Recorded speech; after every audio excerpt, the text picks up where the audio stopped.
Welcome to the Great Detectives of Old Time Radio. From Boise, Idaho, this is your host, Adam Graham. Got any comments? Email me, box13@greatdetectives.net. Call in, leave a message, 208-991-GREAT-D. That's 208-991-4783. Well, not a whole lot to talk about regarding today's episode of Jeff Regan before we get started. I do want to kind of continue on what I was telling you yesterday about our new affiliate program when I was laying out the different ways that you could get The Shadow, Night of Darkness, with 2 new episodes of The Shadow on it. The first way I mentioned is free, by signing up for a 2-week free trial with Audible. You can also sign up for an extended trial with Audible, where you pay $7.95 for the first 3 months. So you get an audiobook or old-time radio set, whichever you'd prefer, once a month for the next 3 months at $7.95. Really gives you a chance to test drive it and also to try out the audio subscription to the New York Times or Wall Street Journal. So far, at the time of this recording, I've listened to 4 of the Shadow episodes, including the new ones, and they're great. Quality is good. I also was kind of confirmed, these don't really go in the Great Detectives. This is more definitely early superhero stuff. If you're into superheroes, you're going to enjoy The Shadow. And there's one more way you can get the Shadow, Night of Darkness, and I will tell you about that on tomorrow's show. But let's go ahead and we're going to get into today's episode of Jeff Regan, The Man in the Door. My name is Jeff Regan. I get 10 a day and expenses from a detective bureau run by a guy named Lyon. Anthony J. Lyon. They call me the Lion's Eye.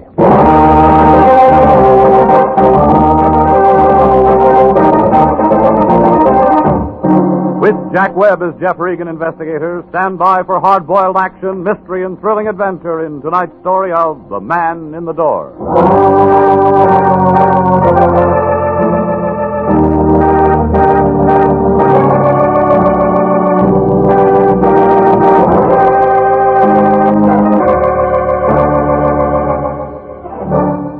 Well, this is the way it started.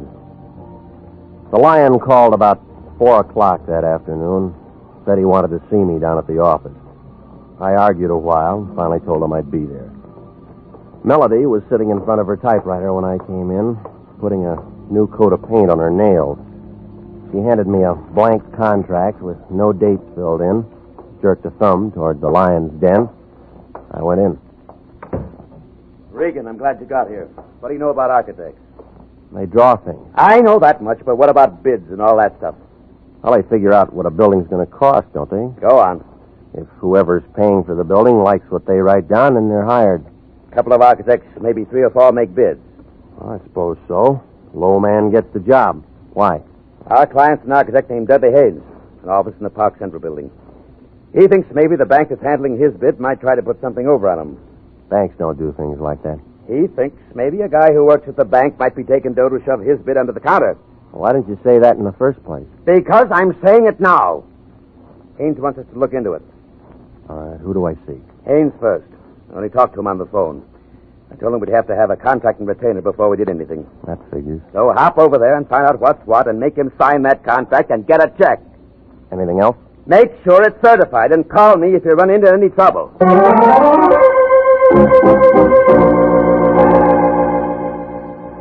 Dudley Haynes, architect, Park Central building, had an office on the 9th floor.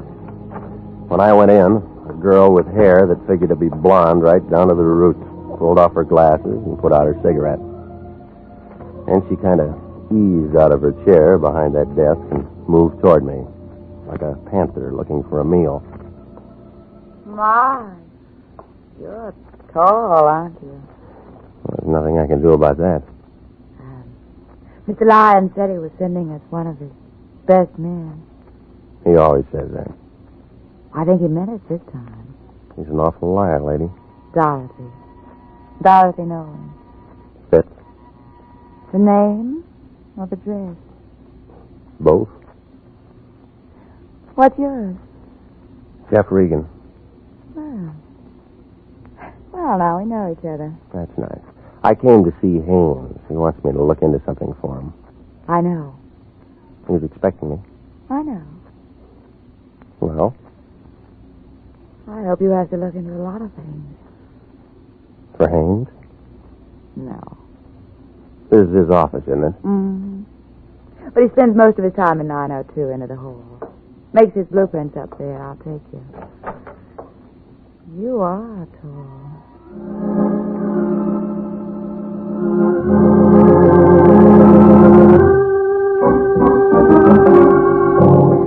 Well, we started down the hall. We got about 10 feet from the frosted glass door at the end. We both stopped.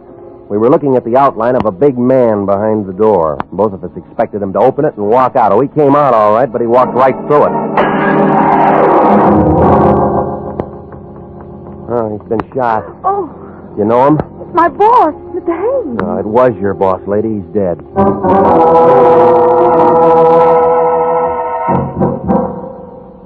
Lieutenant Salvatore Wendetti, Central Homicide Detail, showed up about 8 minutes after I called. He had his whole goon squad with him and a couple of guys in double-breasted suits from the district attorney's office. They roped off the entrance to the building, got hold of the elevator operators, the man who runs the cigar stand, and asked some questions. Then Wendetti looked at what was left of Haynes and started yelling into a phone. Just send a basket over, but don't move until my fingerprint boys get through. Yeah. Okay, sis, where the guy lives? At the Biltmore Hotel. Where's his wife? We didn't have one. Who do we tell? We didn't have any family. So no one's going to cry. Well, that makes it easier. Regan, was he your client? No, nobody's a client until they sign a contract, Sally. Well, you would bring him a contract to sign, and then you would do something for him. What? Well, I didn't talk to him. Sis? Mr. Haynes had made an estimate on a little office building in Beverly Hills. He thought that a man named Adler at the bank might be taking money from someone to hold his bid out. So he wants an investigator to look into it. Why do you think that? Well, I don't know. You work for him. Well, I don't know everything. Neither do I. Hot, isn't it? Who's Adler? Oh, just a name to me. Who else? Who else? Architects. Who else was making a bid? Well, I don't know that. Now, where are we? Tully! Yes? Guy named Adler at the Grand National National Bank. Pick him up and have him down to my office in half an hour. Yes. What do you want to do about reporters, Sally? Tell him to go jump in the lake. Yes. They always spell my name wrong. How long you two known each other? An hour? Nice. What do you mean by that? That's nice. Didn't hear any shots? No, we didn't. Tell me more about the bid. Well, what's there to tell? The setup. Well, the bank handles the money. Who says yes, who says no? Well, the bank, but... But what? The contractor usually tells them who to take. Huh? Who's that in this case? Contractor in Long Beach, his name is George Cantrell. I'll say this to you, Regan. When you get mixed up in anything, you're starting to get mixed up with the good-looking people. I'm not mixed up in anything. What do you say, sis? I'll keep my mouth shut. She's a smart girl, Regan. Hello, honey. Won't be home for dinner. Some guy got himself killed and I'm in on it. Not long, no. Regan? I'll tell her. Wife says hello. Says to come out to dinner sometime. Whoop! Sis, how much that contract worth? Oh, the building in Beverly Hills, about $40,000. Profit? No, overall. Break it down. Well, Mr. Haynes would have cleared about $12,000 if he's gotten it. I know some guys have killed for a dime. Sam, Wendetti. I'm still at the Park Central building. Get out to Long Beach and talk to a contractor named George Control. And find out what architects were making bids on some stuff he was going to put up in Beverly Hills. Yeah, get the name. Okay, that about does it. Let's go. Miss Nolan? What? I have to take you down.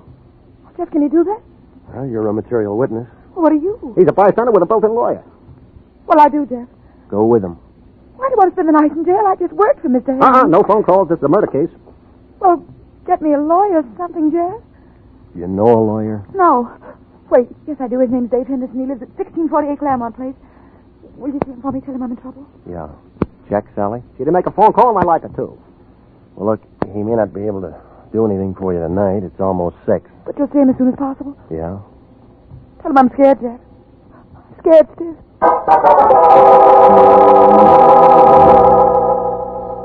Well, I stayed there and phoned the Lyon, told him what had happened. Well, he got mad and yelled something about me being a jinx on all our clients, and then he hung up. So I went through the classified telephone directory under attorneys and Henderson. There was a Ben, A George, a Joe, a William, but no Dave Henderson. So I drove out to the address that she'd given me. It was a blue apartment house 4 blocks west of Vermont over by the Coliseum. Somebody was cooking hamburgers somewhere, and somebody was all worked up over a ball game on the radio. I picked the baseball fan. Well, what'll happen now is anybody's guess, but let me tell you that this ball game is a long way from being up. Hey, what'd I tell you? It's outside the ballpark, and they're coming in like homing pigeons. Bases are loaded, and they're all coming in. Oh, it's going to be 8-5. Come on, the ball game's not that good. What's so important, Pilgrim? I missed the ball game. I'm looking for a man named Dave Henderson, a lawyer. So what? Somebody told me he lives in this apartment house. Who told you that? A lady. Ha! Does he live here? You try looking at the mailbox? No names. You cop? Private type. Ha! Does he live here? Sure he lives here. Well, where? End of the hall, 106. Thanks. So he's a lawyer, is he? With his kind of friends? Ha! What does that mean? You're young, ain't you, Curly? I got a driver's license. Let me tell you something. Don't go knocking on no doors and hear a ball game. Remember that. Yeah, I'll remember And that. you can tell him Tessie Bogart to start to that one. And the score is 8-5 coming into the first half of the ninth, and this has been some ball game, let me tell you. 106. Here we are. Come on in, it's unlocked. Your name Dave Henderson? Yeah, who wants to know? My name's Regan. I'm a private investigator with the International Detective Bureau. Wrong steer gumshoe, I don't need one. Look, I'm not looking for work. I'm looking for you. What'd you say it was? Regan? That's right. R-E-G-A-N. Regan. Regan. Learned that just an hour ago. Cute, huh? I met a friend of yours today. Dave Henderson never had a friend. She said she was a friend of yours. But I didn't say I was a friend of hers. Hey, who are we talking about anyway? Dorothy Nolan. How is Dorothy? Not so good. Thought you were a detective. I am. You sound like a doctor. Look, you sound like a guy with a chip on his shoulder. Sound like a lot of things. You trying to be tough, baby? No wonder you aren't in the telephone directory. I'll just skip that. She said you were a lawyer. I say I drink too much. Haven't seen you drinking, have you? She wants you to get in touch with her. The man she was working for was murdered today. She kill him? Well, they're holding her. Material witness or suspect? Material witness right now. She doesn't want to spend the night in jail. Who does? That's why she isn't feeling so good, huh? He wants me to get her out. Something like that. Who's handling the case downtown? Detective named Wendetti. And where do you come in? Well, he didn't give her that one phone call. Your sense of me. What if I said no? Well, that's your business. You know why she asked you to see me? Because I'm a guy she knows. And every guy who knows little Dorothy does a little something for her. Ever met him like that, Regan? Sometimes. I'm just checking. Checking what? She's pretty good with the works. Eyes just right for the job. Hair just right. Everything just right. She can make you do a lot of things you don't want to do. Wait till you see her in a bathing suit. Ooh, that's something, brother. Well, they aren't wearing them in the county jail. Okay, I'll phone Wendetti and find out what her bond is. Look, this is a murder case. There's no bond on this. You know that. Well, depends how you handle it. I'll think of something. Yeah, I'll bet you will. We don't like each other much, do we? Nope. That's the way it goes. Listen, she said to tell you she was scared. Well, some of us are scared part of the time. And somebody gets shot. And everybody gets scared. You scared? Nope. Iron Man Regan. Have a good time.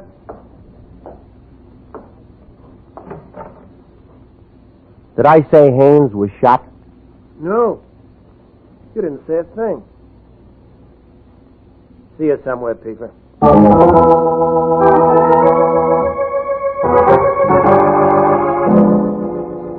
Well, I stopped by Musso Frank's and had the special, and then I went on home.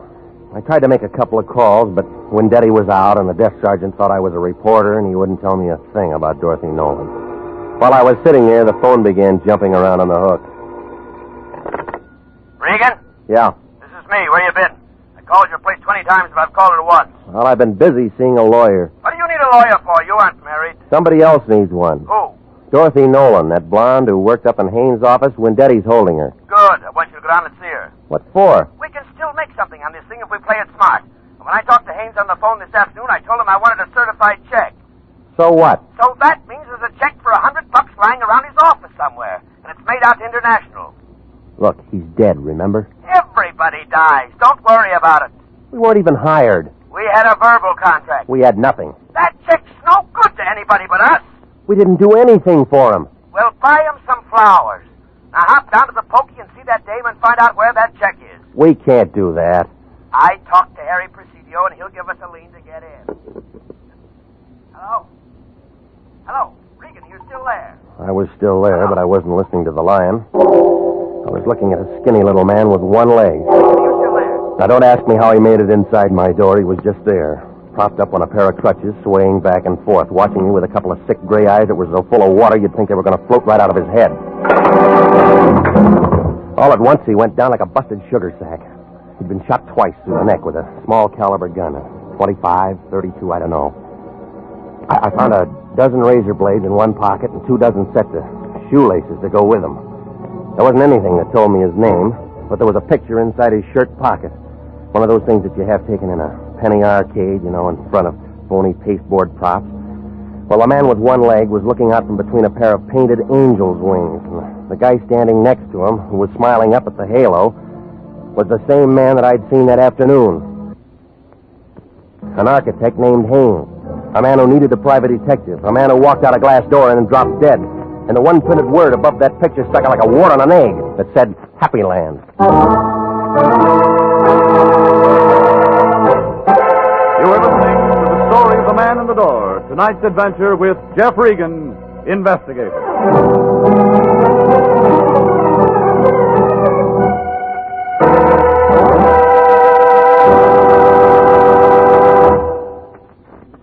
Here is a special and important message to every businessman listening.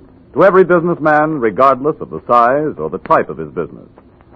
Gentlemen, do you realize that the schools of this community help you every day that you're in business? That's right. For one thing, our schools teach the boys and girls of this community to cherish the human rights, the free enterprise on which our country and your business are founded. With each new generation graduated from our schools, the Army defending our way of life, and your business grows stronger. What's more, good teachers and well-equipped schools do a better job of developing our children's talents. The result? School graduates who become more skilled and more efficient employees. So remember, any time and taxes that you contribute to improving local schools are an investment in your own business future. Education is good business. Education can maintain our freedom. And freedom is everybody's job. And now, back to the story of the man in the door and Jeff Regan, investigator.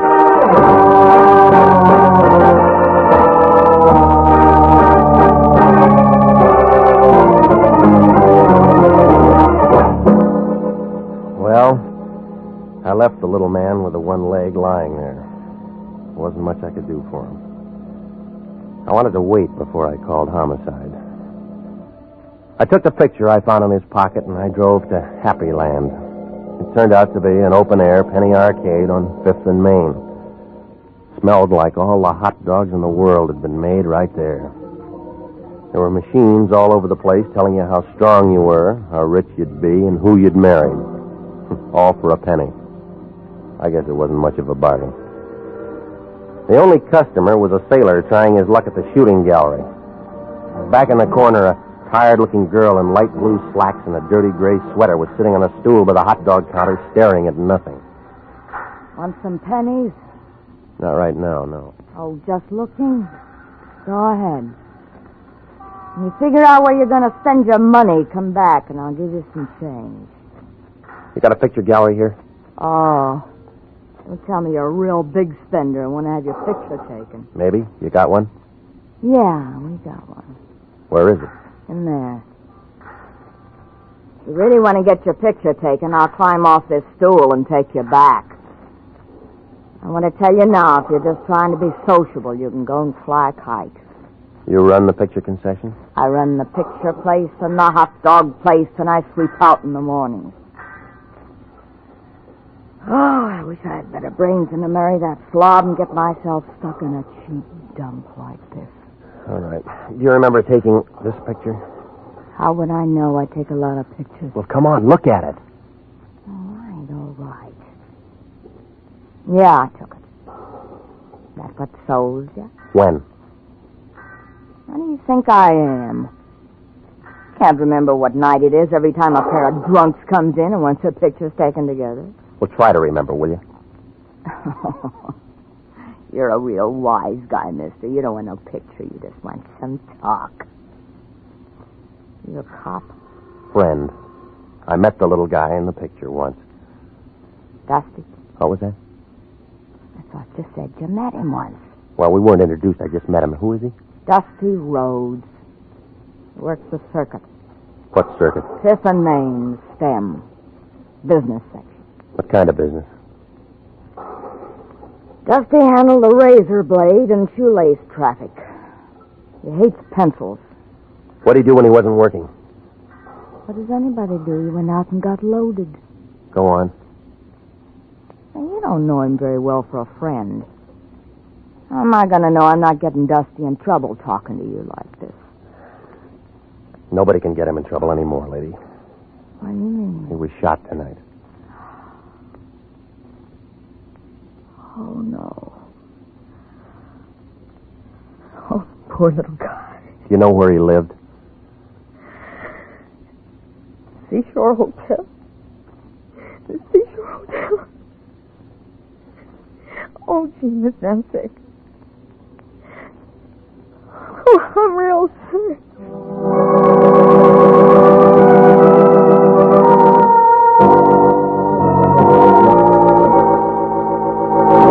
Brother, the seashore caters to many types of people, good and bad, just out of the pokey. 2 bits a night for transients, $1.50 a week for solid citizens. And sign and register, it's a law. I'm not looking for a room. Then you're wasting my time, brother. My beer's getting warm. Look, I'm a private investigator. My name's Regan. I liked you before you said them 2 words, brother, but you have soured me. Private investigator means private eye, and it all means cop. And you are not welcome. Now blow. I'm trying to find out something about a man named Dusty Rhodes. We do not ask questions, and we do not give answers. Now blow. I was told he lived here. You find me tongueless, brother. Now blow. Did you know him? During the last 5 years, I have acquired 85 pounds and a very bad heart, or I'd have you in the alley right now. Oh, yeah, sure you would. Here. Abraham Lincoln was a very fine man, and he took a very fine picture. I seem to have found my tongue, brother. Will it be? The key to his room for a starter, huh? Disallowable and punishable by fine and imprisonment. Into the hall, turn the bent vest door to the right. Thanks.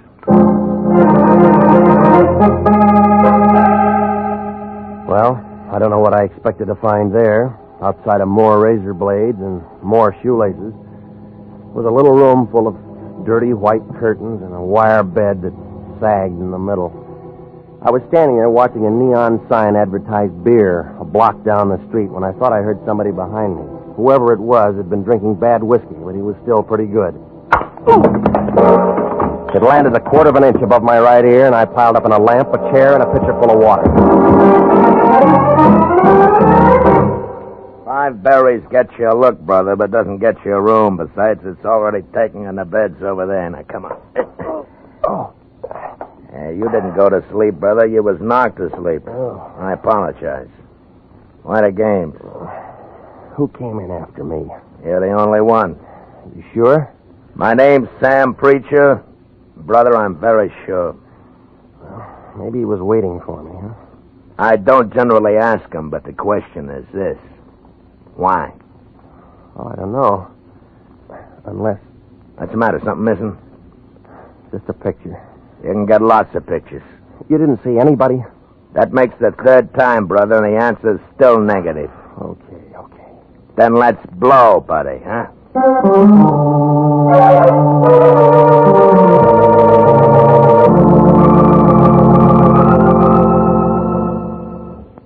Coroner's office. Luke, this is Regan. The Lion's Eye. What's with you, baby? When Daddy tells me you walked into one today. Yeah, I did. You got him there? Haynes Dudley? Sure. Want to come down and take a look? He's toe-tagged and salted down real pretty. Yeah, I'll bet. Them 32 slugs was just incidental. The guy had 4 weeks at the outside.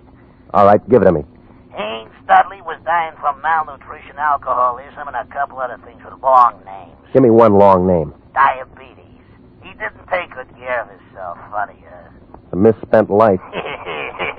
Somebody's gonna take the gas chamber for nothing. When Daddy know this? Sure. And he was wearing a brand new suit, too. We'll sew up the holes. We'll bury him in it. Well, you aren't finished yet, Luke. Baby! A guy with one leg dropped dead in my place a couple hours ago. It's after 11. Well, I'm sorry, Luke. They connected? Yeah? Murder? Yeah. Well, come down and see us anytime, Regan. We're open 24 hours a day.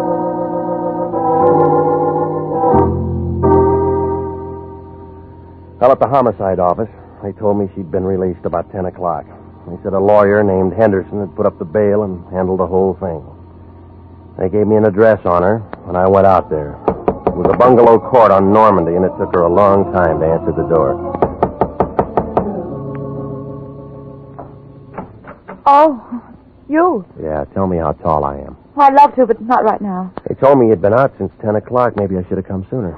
Dale gives me the willies. I'm about to take a shower. I was kind of hoping we could have a drink. I did better than I thought with you. I got a hold of a lawyer for you, didn't I? Yes? Well, doesn't that rake me an invitation to have a drink? I said later, I'm really tired. I said no. Wait a minute. Well, if you're that thirsty, all right. That's better.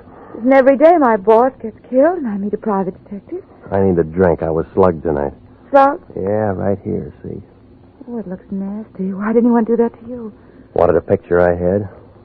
Whistler's mother? Just a picture of a couple of drunks who are dead now. Maybe whoever did it was a relative. Guess again. I don't like games. But you play them all the time. Well, don't we all? I know a psychiatrist who says we can't help ourselves. You can. I liked you when you walked into the office this afternoon, but I'm not so sure I like you now. Maybe you better go. Expecting somebody, huh? What are you doing? You let go of me. Let go Oh, of no, me. baby. You got real nice eyes. I want to look at them. Let go. He's crazy. You. Hello, Dave. We didn't hear you knock. Did you bring your piano? What's the idea? He gave me. Why don't you tell him to go away, baby? Anybody can tell we're busy. Let it go, Regan. You want to break us up? Can't you see he's just trying to make you jealous and say things? Come here, honey. No. You don't have to do that. I said let her go. Is that the same 32 you killed a one-legged man with? Over, Gumshoe. Don't be a fool. Stay where we are, baby. You're first. Listen to me, I Daddy. listened to you too long. He's only guessing. He doesn't have any proof of anything. You can cry if you want to, baby. This is going to hurt. She spun around and fell into a coffee table and then lay very quiet on the rug.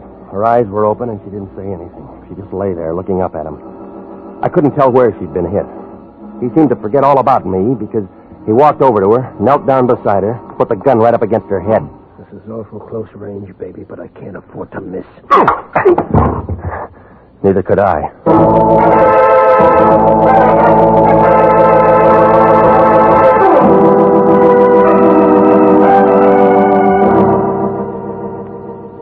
Well, when Daddy and I stuck our heads together, and it all came out when we looked into a couple of things. You see, Dave Henderson was Dudley Haynes, and he was wanted for attempted murder and embezzling and one thing or another back in Ohio. So he figured it'd be a good idea to bump himself off. Dorothy helped him with the idea. They both went down on Main Street, and they picked up an old bum, dressed him up in a new suit, and shot him. I was supposed to walk in with Dorothy, and she'd identify the body, and as far as anybody knew, Dudley Haynes would be dead.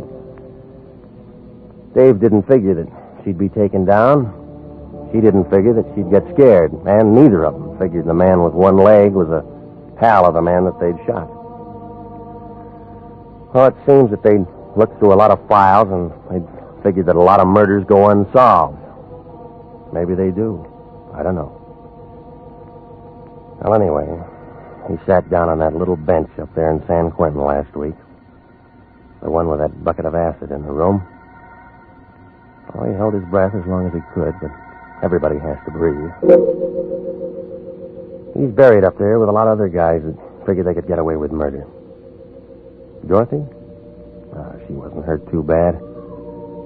They had her in a wheelchair for the trial. She got 15 years as an accomplice. Some kind of a deal. State's evidence and all that. I don't think I'll wait for her. She wasn't that good.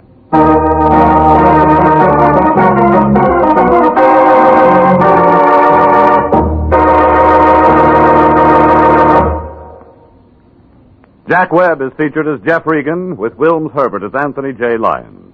It's CBS at 9:30 next week for more hard-boiled action and mystery with Jeff Regan, Investigator. Written by E. Jack Newman and produced by Sterling Tracy. Dorothy Nolan was played by Betty Lou Gerson, and David Ellis was Dave Henderson. Lorene Tuttle, William Conrad, and Lou Krugman supported.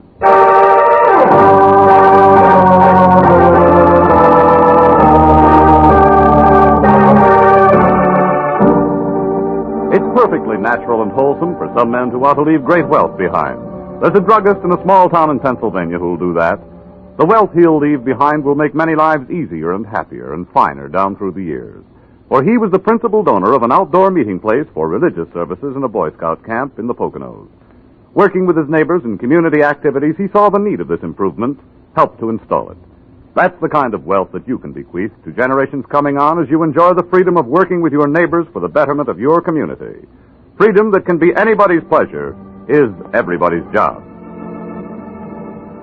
Music for this program is arranged by Dick Arant. Next week at 9:30, Jeff Regan, Investigator, brings you another thrill-packed half hour with his story of the House by the Sea. Bob Stevenson speaking. This is CBS, the Columbia Broadcasting System.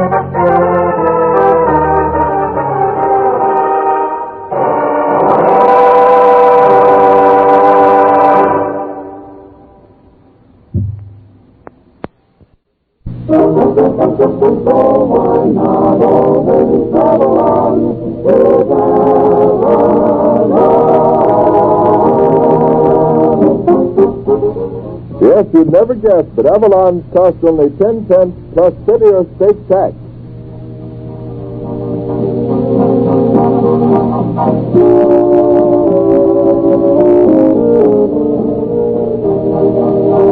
Be with us next Saturday evening at the same time when the Brown and Williamson Tobacco Corporation will again present Avalon Time. Del King speaking. Good night.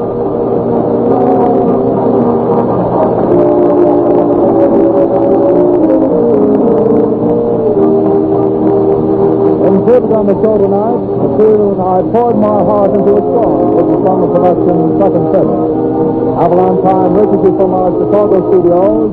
This is the National Broadcasting Company.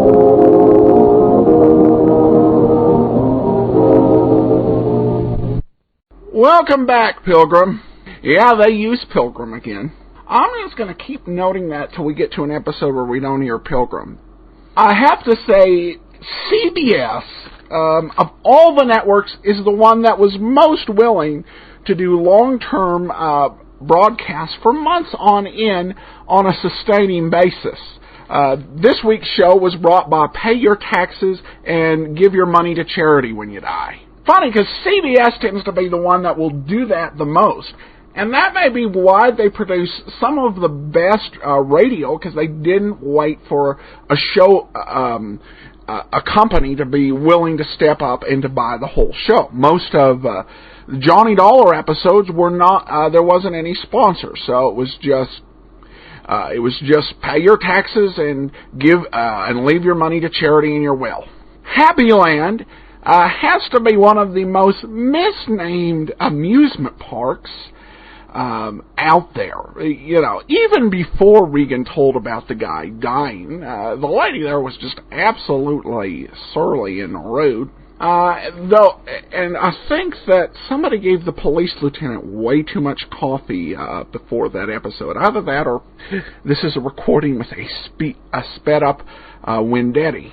All right, and I want to go ahead and welcome Denise on as a premium subscriber. She got a 6-month subscription.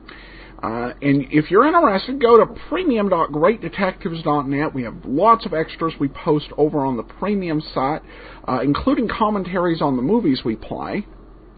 Also, we have a comment on Facebook.